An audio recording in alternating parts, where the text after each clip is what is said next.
Bonsoir et bienvenue en ce mardi 3 août 2021. Et nous en sommes arrivés ce soir à la méditation numéro 501 et plus particulièrement à la méditation numéro 215 dans le livre de l'Apocalypse que nous méditons depuis le 1er janvier de cette année. Avant de poursuivre dans notre méditation du jour, prions.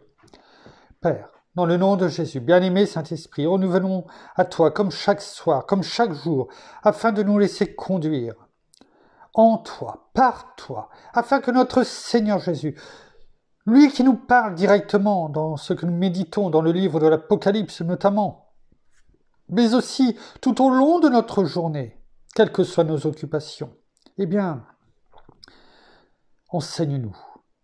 Enseigne-nous à bien compter nos pas, enseigne-nous eh bien, à entendre ta voix, toi, notre bon berger, que, oui, nous la reconnaissons, oui, nous l'entendons, et surtout, oui, nous voulons y répondre, nous voulons te suivre, nous voulons te laisser nous guider, comme ce bon berger, dans ce chemin de la justice, par ton nom, ce chemin de la droiture, de l'intégrité, et que tu resplendisses en nous. Alors que ce soir, eh bien, tu resplendisses en nous une fois de plus, et que tes enseignements, ton enseignement, eh bien, nous fasse du bien, nous enseigne, nous fasse grandir, nous continue à nous faire monter cet escalier, eh bien, spirituel, afin que nous soyons, jour après jour, toujours plus proches de toi. Pour ta gloire, Père, dans le nom de Jésus. Merci, bien-aimé Saint-Esprit. Amen. Nous poursuivons notre méditation donc dans la 6e lettre de notre Seigneur à l'église de Philadelphie, vous en avez pris l'habitude, et qui se trouve dans l'Apocalypse, chapitre 3, versets 7 à 13. À tes souhaits, ma tendre et chère épouse. et nous en sommes arrivés à ce verset numéro 12 que nous avons commencé il y a très peu de temps, et nous allons le reprendre. Que dit notre Seigneur dans ce verset numéro 12 dans sa lettre, eh bien, à l'église de Philadelphie, et donc aussi à chacun d'entre nous. Nous le reprenons. Il est écrit: « Du vainqueur, je ferai une colonne dans le temple de mon Dieu, et il n'en sortira plus. J'écrirai sur lui le nom de mon Dieu et celui de la ville de mon Dieu, la nouvelle Jérusalem qui descend du ciel d'auprès de mon Dieu, ainsi que mon nom nouveau. » Et nous avions parlé hier notamment, eh bien, de la colonne. Cette colonne est importante. On pourrait, bien sûr, rester dessus très peu de temps. On pourrait dire, du vainqueur, je ferai une colonne dans le temple de mon Dieu. Alors, nous en avons parlé un petit peu hier. Ça veut dire que cette colonne qui demeure dans la présence de Dieu, c'est ce que nous sommes appelés à être demain, mais aussi aujourd'hui. Et ça, il ne faut pas l'oublier, il ne faut pas croire que ce n'est que pour demain. Il faut que nous apprenions aujourd'hui à faire ce qu'il faut afin d'être ce vainqueur. Du vainqueur, je ferai cette colonne. Eh bien, nous l'avons vu hier. Bien sûr, on parle aussi du temple spirituel, pas que, bien sûr, un temple de fait de main d'homme. Mais, et nous avons vu hier ce que il est dit dans la parole notamment de 1 Pierre chapitre 2 versets 4 à 6, lorsqu'il est dit, eh bien, laissez-vous façonner, et vous serez ces prêtres, cette communauté de prêtres, afin d'offrir, eh bien, des offrandes spirituelles pour la grâce de Dieu. Alors, on l'a vu cela hier. Et nous avons vu hier, notamment dans Galates, chapitre 2 versets 7 à 10, ce que l'apôtre Paul, lui, qui a reçu, eh bien, ce mandat, cette mission pour porter l'évangile auprès des incirconcis, eh bien, comment il a été reçu par Céphas, c'est-à-dire Pierre, Jacques et Jean, accompagnés qu'il était par Barnabas, qui était voilà, ce pont entre les deux, hein, bâtisseur de pont. Et comment il est dit, eh bien, que ils étaient tous finalement ces colonnes. Alors, nous l'avons vu hier et c'est vrai qu'hier soir, eh bien, j'étais là tranquille et je regardais un petit peu pour préparer les méditations de ces prochains jours. Et je demandais à notre bien-aimé Saint-Esprit de continuer, comme je le fais à chaque fois, eh bien, de me montrer les choses, s'il y avait en tout cas des choses à connaître, à savoir. Et j'ai été dirigé, conduit vers à ce qu'il y ait, comment dirais-je, une explication un peu plus détaillée sur ce qu'est cette colonne, ce que nous sommes appelés à être en tant que vainqueurs, parce que je n'en doute aucunement que nous serons, et nous sommes déjà bien sur ce chemin qui nous amène à être ces vainqueurs, je n'en doute aucunement. Donc la colonne dans le temple de mon Dieu, comme le dit notre Seigneur, mais aussi cette colonne que nous devons déjà être aujourd'hui, comme on vient de le dire. Alors, un peu rapidement, un peu tardivement, eh bien, d'où le retard un petit peu, eh bien, par rapport à l'heure que nous étions fixés, entre nous, en tout cas, mon épouse et moi, eh bien, nous allons voir un petit peu et regarder ensemble ce que notre bien-aimé Saint-Esprit veut que nous disions sur ce passage qui nous dit que nous devons être cette colonne qu'il va construire, qu'il va mettre en place pour les vainqueurs, mais aussi cette colonne, j'en suis persuadé, en tout cas, que nous devons être aujourd'hui. Alors pourquoi, la question est là déjà à la base, pourquoi Jésus utilise-t-il ici le terme colonne? Pourquoi utilise-t-il des colonnes plutôt par exemple que des murs? Et en parlant de murs ici, je ne sais pas si vous voyez les murs sur la vidéo, franchement, j'ai pas trop fait attention. On voit les murs là sur la vidéo? Oui, mon épouse me dit que oui. Eh bien, c'est ce mur ici, là, qu'il y a au-dessus, eh bien, ce sont des murs. La maison existe depuis plusieurs siècles. C'est des maisons de village du Moyen-Âge. Et les murs, ici, vous ne la voyez pas. Peut-être que mon épouse peut diriger, peut-être un petit peu, eh bien, le pied, non pas le pied, mais l'objectif vers les murs. Vous voyez les murs, eh bien, qui renferment, qui séparent, hein, entre la porte, la pièce qui est là et la porte. Vous devez sûrement les voir un petit peu. Et vous voyez l'épaisseur. Vous voyez l'épaisseur, on peut, si ça a été le cas, revenir tranquillement, eh bien, sur le point d'origine. Eh bien, voilà, cette épaisseur des murs. Et ça pourrait être le cas.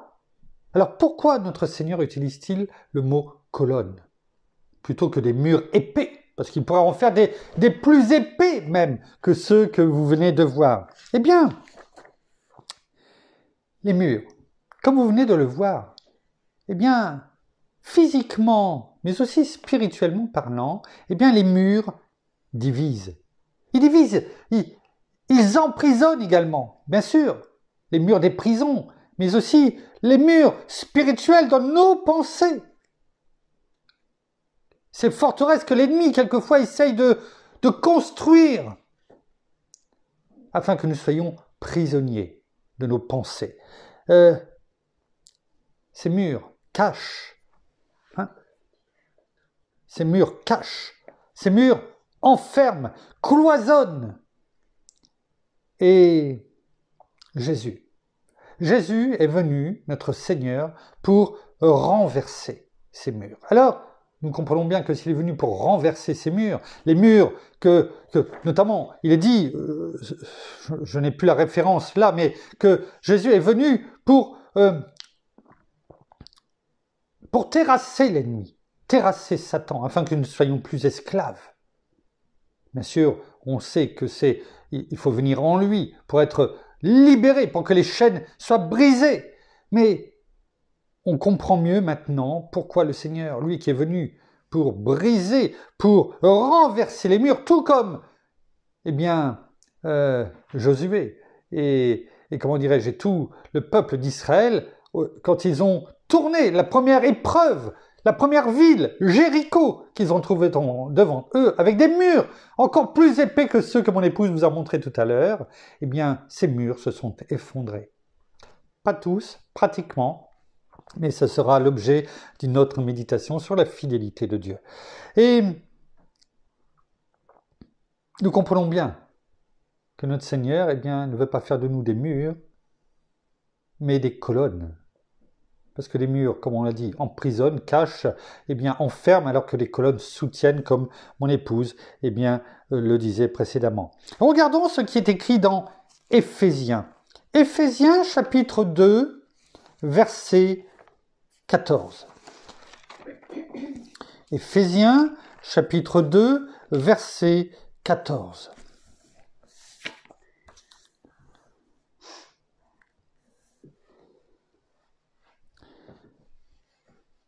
Car c'est lui, voilà ce qui est écrit, car c'est lui notre paix. Il est notre paix. Il l'a dit, notre Seigneur, je vous donne la paix, je vous donne ma paix.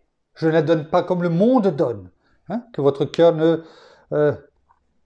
se trouble pas et, comment dirais-je, ne s'alarme pas. Et c'est lui notre paix. Car c'est lui notre paix. Lui qui des deux, je crois qu'on en a même parlé, c'est qui les deux? On l'a vu hier avec dans Galates, avec Paul, et puis Jacques, enfin l'Église, Céphas, Pierre, donc, et Jean, c'est-à-dire les circoncis d'un côté, les incirconcis de l'autre. Je crois qu'on l'avait juste effleuré hier. Car lui qui des deux, c'est cela, les circoncis, les incirconcis, n'en a fait qu'un, ou à la croix, bien sûr, en détruisant le mur de séparation, l'inimitié. Vous voyez, il a détruit le mur. Donc s'il a détruit le mur, eh bien, ce n'est pas pour en reconstruire un avec nous. On comprend mieux pourquoi on parle plutôt, et que notre Seigneur parle plutôt de colonnes. Et notamment ce que nous voyons dans le monde. Tout simplement, pas depuis aujourd'hui, mais de tout temps. De tout temps. C'est quoi? Eh bien, les murs de la haine, du racisme, l'indifférence. Oh, cette indifférence qui, aujourd'hui, nous qui avons cette terre de la communication, qui est à l'extrême, bien sûr, il y aura toujours plus, mais c'est mon épouse, je crois, c'est hier, qui me disait, elle voyait une télévision, c'était les pubs, je crois, ou je sais plus, hier ou avant-hier, non hier, sur les pubs, les anciennes publicités à la télévision, et on voyait une télévision bien de l'époque. Mais elle disait, mais regarde la télévision, on s'en rappelait même plus finalement, regarde les télévisions, comment elles étaient. Et si les gens de l'époque là, donc c'était les publicités des années 70. Donc c'était pas non plus, c'était oui du siècle dernier, comme je disais à la plus jeune de nos filles, peut-être l'époque des dinosaures, mais c'était il y a une cinquantaine d'années. C'était pas non plus il y a 100 ans, 200 ans, 300 ans, il y a une cinquantaine d'années. Et si ceux d'il y a 50 ans voyaient aujourd'hui ce que nous avons, ils diraient mais la communication entre les personnes doit être formidable. Et pourtant, je pense que l'indifférence n'a jamais été aussi grande. Eh bien, c'est ça, notamment, eh bien, ces murs que le Seigneur vient aussi briser. L'indifférence, l'orgueil, le premier des péchés, avec Lucifer, là-haut, au troisième ciel, de l'esprit de clocher. Oh, nous habitons dans un village. Les ragots, l'esprit de clocher, c'est cette expression, ces ragots, ces rumeurs qui circulent sans finalement savoir si elles sont vraies ou pas. C'est tous ces murs, aujourd'hui, eh bien, aussi, qui doivent être brisés. Là, parce que notre Seigneur l'a fait en venant et en se donnant sur la croix pour cela également. Voyons ce qui est écrit également. Juste une chose avant, une précision. Là, on a parlé du monde. Mais aussi, malheureusement, cette Église avec un grand E, normalement qui devrait être l'Église que notre Seigneur devrait venir rechercher. Il l'a dit. Mais quand je reviendrai, est-ce que je trouverai la foi sur la terre? La foi dans le monde? Non, non, parce qu'il l'aurait dit.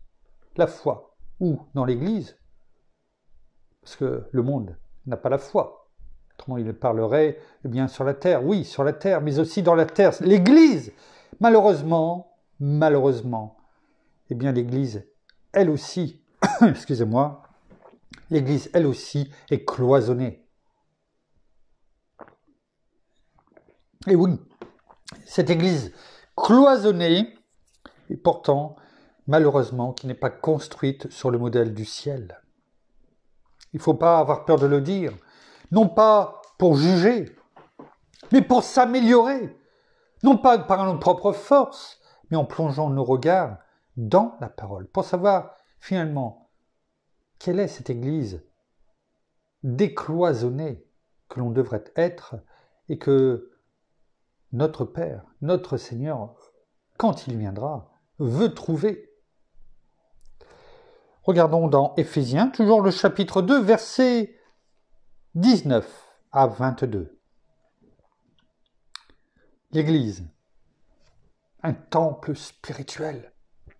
Voilà ce que le Seigneur veut de nous. Vous savez, ce temple dans lequel, spirituel, eh bien, le vainqueur sera une colonne dans le temple de mon Dieu, ce temple spirituel. Et là, c'est ce que nous sommes aussi appelés à faire et à être sur terre. Regardons. Éphésiens chapitre 2, versets 19 à 22. Lisons ce qui est écrit. Ainsi donc, vous n'êtes plus des étrangers, ni des gens de passage, mais vous êtes concitoyens des saints, membres de la famille de Dieu. Concitoyens des saints, ça veut dire quoi?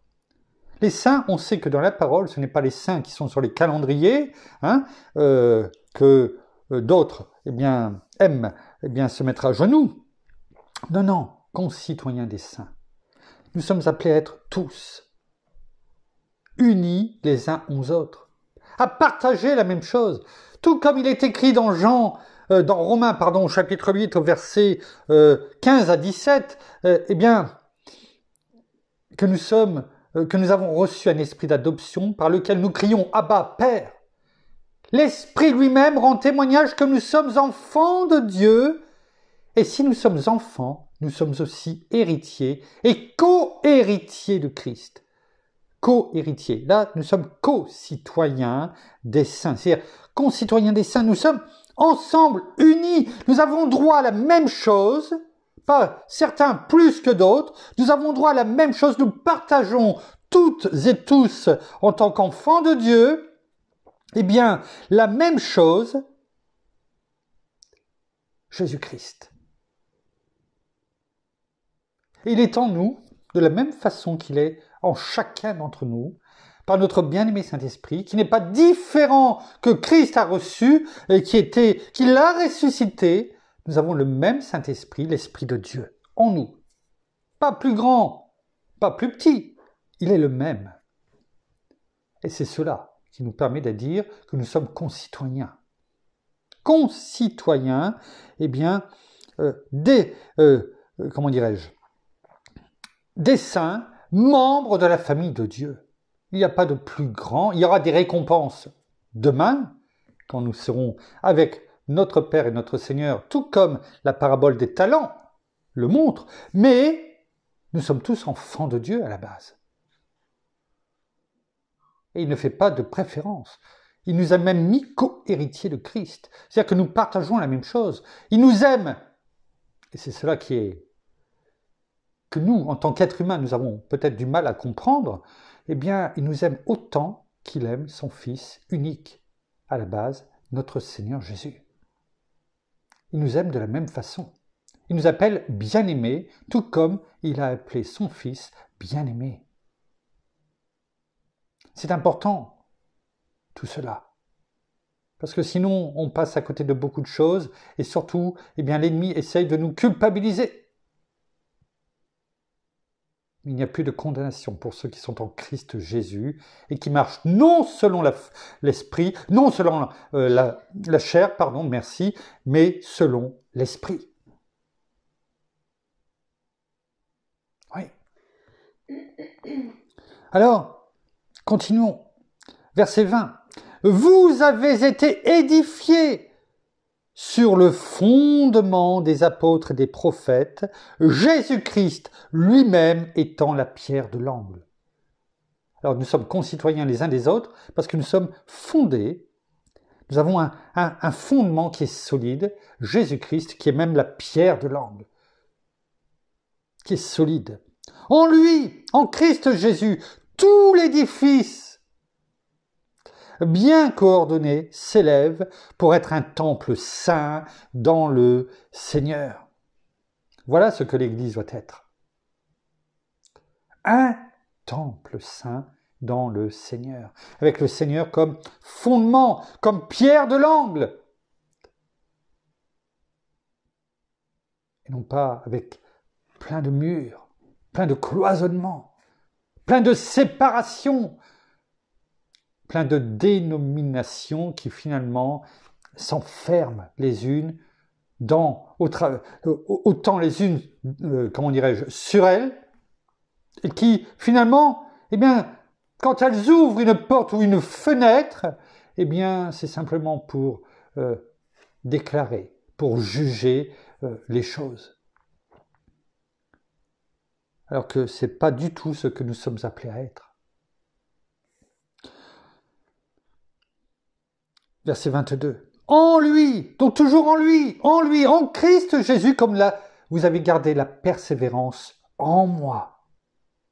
C'est cela, l'Église fidèle, celle que nous parle notre Seigneur, dans le chapitre 3, versets 7 à 13, dans sa lettre à l'Église de Philadelphie. C'est celle-ci qui est décrite là, celle que normalement nous devrions être.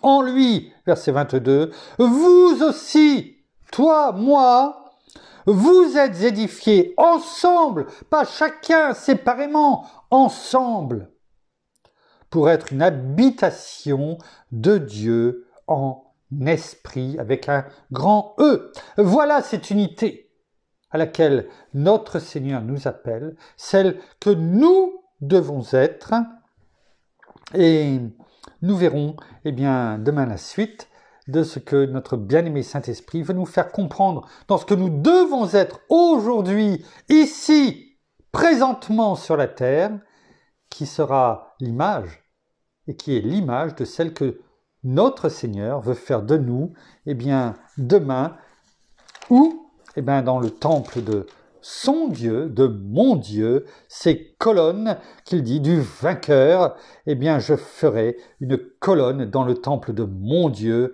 et il n'en sortira plus, c'est-à-dire il sera toujours dans sa présence, que sa présence soit toujours là, avec nous, dans ce temple uni, saint, lui qui est le fondement, notre Seigneur Jésus-Christ, la pierre de l'angle. Merci Père. Merci Seigneur, merci. Bien-aimé Saint-Esprit, une fois de plus, comme toujours, tu conduis toutes choses afin que nous ayons ces précisions et afin que nous soyons, non pas ignorants de la parole, mais que nous la comprenions toujours de mieux en mieux. Merci. Nous terminons par la prière. Non, merci Seigneur, encore ce soir pour ton enseignement. Merci pour ta parole qui nous rappelle chaque jour qui nous sommes. Nous sommes tes enfants, nous sommes ceux que tu aimes, comme ton Fils, Père. Merci parce que nous ne prenons pas toujours conscience de cet amour que tu as envers nous, de cet immense amour, de ce que tu nous aimes par-dessus tout. Humainement, c'est vrai que il est peut-être compliqué de savoir et de comprendre combien tu peux nous aimer autant. Mais nous le savons, nous savons que tu nous aimes par-dessus tout et que tu nous connais par cœur. Tu sais déjà tout de nous, tu vois en nous, tu sais tout ce qui va sortir de notre bouche. Et c'est pourquoi vraiment, je te remercie encore et pour tout ce que tu fais pour chacun d'entre nous, pour ton amour de chaque jour et pour ta bienveillance envers chacun de tes enfants, pour ta fidélité. Oh, combien tu es un Dieu fidèle, combien nous savons combien tu es bon pour chacun d'entre nous. Merci parce que tu es là, à chaque moment de notre vie, dans les bons moments comme dans les mauvais, et nous savons que nous pouvons nous appuyer sur toi, à chaque moment de nos difficultés et surtout à chaque moment de nos vies, à chaque moment de nos pas. Alors merci pour cet amour que nous ne pouvons encore humainement mesurer. Combien nous pouvons te remercier pour tout cela. Alors, merci aussi pour ta parole que nous pouvons entendre chaque jour. Merci pour toutes ces révélations. Merci pour tout ce que tu nous enseignes, jour après jour, pas après pas, afin que nous puissions toujours marcher dans ce chemin de droiture et de justice. Merci parce que tu nous donnes cette intégrité et vraiment cette bonté envers nos semblables, envers tous ceux que nous connaissons, bien sûr tous ceux de notre famille, mais aussi tous ceux que nous ne connaissons pas. Allons aussi tout simplement vers eux, comme nous l'avons combien de fois redit.